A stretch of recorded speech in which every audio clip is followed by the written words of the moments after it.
நம்ம நருட்டோ சீரிஸில் ஒபிட்டோ பண்ண தரமான ஒரு சம்பவம் ஒன்று இருக்குது. அதை பற்றி தான் இன்றைக்கி வீடியோவில் பார்க்க போகிறோம். மறக்காமல் நம்ம சேனலை சப்ஸ்கிரைப் பண்ணி வச்சுக்கோங்க. எல்லா காகேஸும் ஒன்றா மீட்டிங்கில் இருக்கும்போது நம்மளோட ஒபிட்டோ அங்கே வருவான். வந்து உங்கள்கிட்ட இருக்க 8ல் செஞ்சுருக்கியும் 9ல் செஞ்சுருக்கியும் எங்கள்கிட்ட கொடுத்துருங்க அப்படின்னு சொல்லுவான். என்னோட பிளானை ஆக்டிவேட் பண்ணுறதுக்கு உங்களோட ஜிஞ்சுரிக்கெலாம் எனக்கு தேவை, அதனால் எங்கள்கிட்ட ஒழுங்கு மரியாதை ஒப்படைச்சிங்க அப்படின்ற மாதிரி சொல்லுவான். எங்கள்கிட்ட இருக்க ஜிஞ்சுரிக்கெலாம் நான் கொடுக்க முடியாது, நான் இப்போது நருட்டோ கூட தனியாகவே இருப்பேன் அப்படின்ற மாதிரி காரா சொல்லுவான். அதுக்கடுத்து தான் ரைக்காகவும் நானும் என் தம்பிலாம் விட்டு தர முடியாது, நீங்கள் என்ன பண்ணிக்கிறாங்க அப்படின்ற மாதிரி சொல்லுவார். அவங்க என்ன நினச்சிட்டு இருப்பாங்கன்னா அக்காட்சியில் ஏதோ ஒரு மெம்பர் தான் வந்து பேசிகிட்டு இருக்காங்க அப்படின்னு நினச்சிட்டு இருப்பாங்க. நான் தான் அந்த மாதிரா அப்படின்ற மாதிரி அவன் சொல்லும் போது எல்லாரோட ஃபேஸ் ரியாக்ஷனும் ஒட்டு மொத்தமாக மாறி இருக்கும்.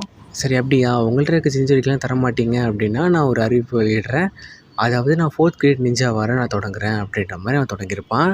The 4th Great Ninja War begins now. அங்கே இருக்க எல்லா காகேஸும் மிரண்டு போய் ஒபிட்டோவை பார்த்துட்ருப்பாங்க. ஏன்னா அவன் மாதரான்ற பேரில் 4th கிரேட் நிஞ்சா வரை ஸ்டார்ட் பண்ணுறேன்னு சொல்லியிருப்பான் இல்லையா, அதனால் மறுபடியும் 4th கிரேட் நிஞ்சாவை ஸ்டார்ட் ஆனால் எப்படி இருக்கும் அப்படிங்கிறது உங்களுக்கு நல்லாவே தெரியும். அதனால தான் அவங்க எல்லாருமே மிரண்டு போய் பார்த்துருப்பாங்க ஒபிட்டோவை. இதுதான் ஒபிட்டோ பண்ண தரமான சம்பவம் அப்படிங்கிறத நீங்கள் தெரிஞ்சிருப்பீங்க நம்புகிறேன். அடுத்த வீடியோவில் பார்க்கலாம். By guys.